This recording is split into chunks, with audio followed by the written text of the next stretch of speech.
Hello दोस्तों, नमस्कार। स्वागत है अपने YouTube चैनल SSST 2.0 पर। और आज हम इस वीडियो में बात करेंगे द्वंद्व समास के बारे में। पिछले वीडियो में हमने द्वंद्व समास का परिचय दिया था ग्राफ के द्वारा, और इसमें हम द्वंद्व समास के बारे में समझेंगे केवल। तो देखिए, द्वंद्व समास में तीन बातें आपको समझनी है। पहली बात क्या है वो देखिए। पहली बात तो ये है कि इस समास में दोनों पद कैसे होते हैं? प्रधान होते हैं। इस समास में क्या होता है? तो दोनों पद कैसे होते हैं? प्रधान होते हैं। दोनों पद प्रधान होते हैं,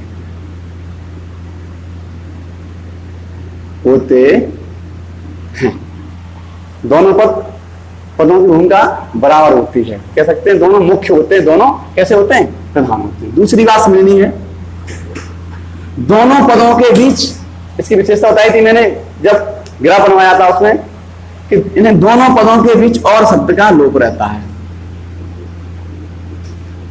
दोनों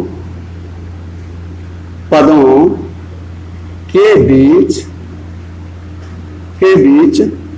और शब्द का लोप रहता है, और शब्द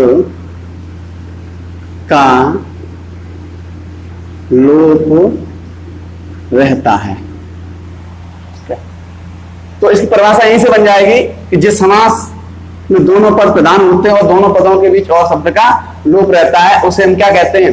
द्वंद्व समास होते हैं, द्वंद्व समास कहते हैं। अब देखिए तीसरी बात, इसमें जो मुख्य बात है, अक्सर गलती होती है विद्यार्थियों से। तीसरी बात यह है कि इसमें दोनों पद कैसे होते हैं? प्रधान होते हैं। और दोनों ही पद कैसे होते हैं? संज्ञा होते हैं। दोनों पद संज्ञा होते हैं। यह बहुत मुख्य बात है। दोनों पद कैसे होते हैं? संज्ञा होते हैं। अब इसके देखिए एग्जांपल देख लीजिए। ये बात दिमाग में हो जानी चाहिए कि दोनों पद प्रधान होते हैं, दोनों पदों के बीच और शब्द का लोप रहता है, दोनों पद कैसे होते हैं? संज्ञा पद होते हैं। अब कैसे हैं वो देख लीजिए। जैसे मान लीजिए हमने बोल दिया ऊंचा नीचा। मैंने क्या बोल दिया? ऊंचा नीचा। हमने इसका विग्रह किया ऊंचा और नीचा। विग्रह इसका किया मैंने ऊंचा और नीचा। ऊंचा और नीचा दो पद हो गए आपके, दो शब्द हो गए, और उनके बीच क्या और शब्द निकल आया। और इसमें यहां क्या और शब्द क्या है? लोप। मैंने क्या दोनों पदों के बीच और शब्द का लोप रहता है, मतलब दोनों भी पद होते हैं उनमें और शब्द छिपा रहता है। जैसे ही हम उसका विग्रह करते हैं वैसे ही और शब्द हमारा प्रकट हो जाता है। ये क्या है? आपका द्वंद्व समास है। अब हमने आपसे बताया दोनों पद कैसे होते हैं? संज्ञावी होते हैं। हमने जैसे कह दिया गौरी शंकर, मान लो मैंने कह दिया, समझिए इसको, गौरी शंकर कह दिया। तो गौरी शंकर क्या है? गौरी, और विग्रह करो उसको, और शंकर। गौरी और शंकर, ये क्या हो गया आपका? गौरी शंकर का विग्रह किया तो गौरी शंकर में कौन सा समास हो गया आपका? द्वंद्व समास हो गया। क्यों? गौरी और शंकर दो शब्द हैं, दोनों के बीच और शब्द निकल आया जैसे विग्रह किया हमने, तो मेरा इसका मतलब क्या होगा? द्वंद्व समास इसमें हो गया। अब कुछ लोग बता देते हैं कि इसमें कहा कि बीच में चिन्ह, योजक चिन्ह लगा हो। अगर योजक चिन्ह लगा है तो मान लो क्या कह देते हैं कि वो आपका द्वंद्व समास है। ये कोई मतलब पहचान है, परमानेंटली नहीं है कि योजक चिन्ह लगा है और तो वही द्वंद्व समास होगा। कभी कभी योजक चिन्ह लुप्त भी हो जाता है, और जब लुप्त हो जाएगा तब आप क्या करोगे, उसके लिए आपको हम बता रहे हैं अभी। जैसे मान लीजिए कह रहे हैं हम पेड़ पौधा, मान लो मैंने ये कहा पेड़ पौधा, कहा पेड़ पौधा। अब पेड़ पौधा कहा तो इसमें तो चिन्ह लगा है, इसमें भी चिन्ह लगा है, लेकिन इसमें चिन्ह नहीं लगा है।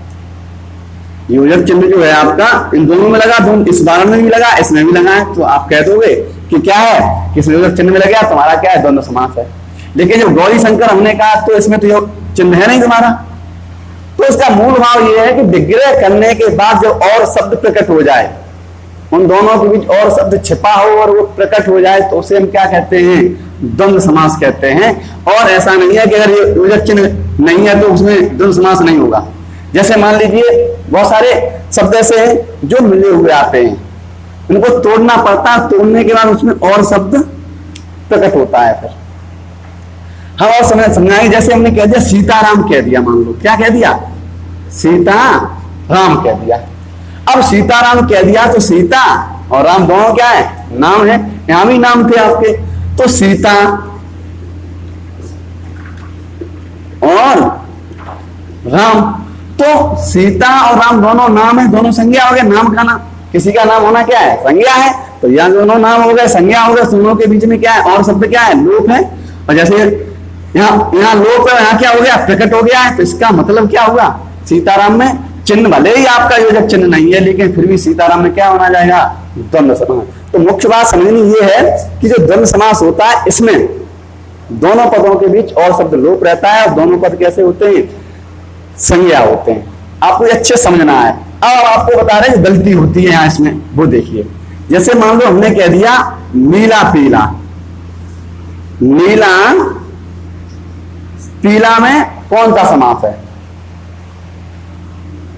अब इसका मूल कॉन्सेप्ट आपको क्लियर नहीं है, तो नीला पीला हम तोड़ देते हैं, नीला और पीला, नीला और पीला तोड़ के छात्र क्या करते हैं, द्वंद्व समास लगा देते हैं इसमें, तो नीला पीला में कौन सा समास है।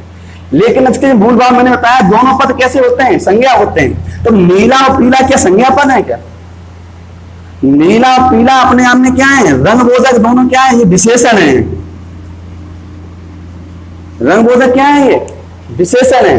तो नीला पीला कहा हमने, तो इसमें दोनों पद जब विशेषण है, और विशेषण जहां संबंध होता है, विशेषण वो कर्मधारय समास होता है, जिसमें एक पाठ आता है, या दोनों पद कैसे होते हैं, विशेषण होते हैं, उसमें ये आता है कर्मधारय में। और गलती हो जाती, कह देते हैं क्या, द्वंद्व समास है, लेकिन ये मूल उसमें जब जाओगे तो ये गलती मानी जाएगी। जैसे एक और समझिए, इसमें नीला पीला में कौन सा है, द्वंद्व समास न होके क्या माना जाएगा, इसमें माना जाएगा कर्मधारय, क्योंकि यहाँ दोनों पद कैसे हैं भाई, विशेषण है। जब विशेषण है तो ये कर्मधारय माना जाएगा, इसमें आप द्वंद्व समास नहीं कह सकते हैं। ऐसे इसमें एक और देखिए जिसमें गलती होती है, जैसे मान लो मैंने कह दिया शीतोष्ण, एक शब्द आता है शीतोष्ण, शीतोष्ण, शीतोष्ण एक शब्द आता है। अब शीतोष्ण इसमें योजक चिन्ह भी नहीं है, अब उसको मैंने तोड़ा, तो शीतोष्ण जैसे करोगे तो योजक चिन्ह नहीं, तो कुछ स्टूडेंट तो इसी में कंफ्यूज हो जाते हैं, योजक चिन्ह नहीं है इसमें, तो इसमें द्वंद्व समास तो होगा नहीं। लेकिन शीतोष्ण को तोड़िए, हमने कहा शीत और उष्ण तोड़ दिया, तो शीत और उष्ण दोनों ये देखो संज्ञा पद है क्या, शीत और उष्ण संज्ञा पद में होके क्या है, दोनों ही क्या है, ये विशेषण है। और जब विशेषण है तो इसमें क्या होते हैं, दोनों पद संज्ञा होते हैं। तो इसका मतलब ये हुआ कि शीतोष्ण में भी द्वंद्व समास नहीं होगा, क्या होगा, कर्मधारय समास होगा शीतोष्ण में। शीतोष्ण और नीला पीला ऐसे ही कोई भी आ जाए विशेषण, दो पद विशेषण हो, भले उनमें योजक चिन्ह लगा है, लेकिन वो उसमें द्वंद्व समास में नहीं कर सकते आप। उसका मूल जो द्वंद्व समास का मूल जो भाव है वो है आपका कि दोनों पद कैसे होने चाहिए, संज्ञा होने चाहिए इसमें। और एग्जाम्पल लेते हैं द्वंद्व समास, जो कहां कहां होता है।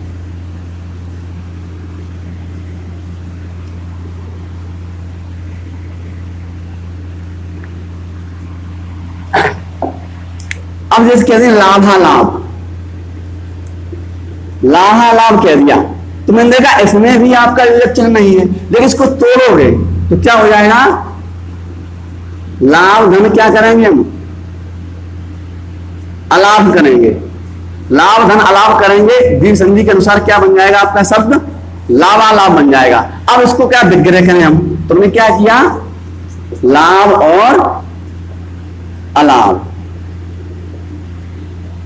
लाभ और अलाभ, तो इसका मतलब इसमें क्या हो गया आपका, द्वंद्व समास हो गया।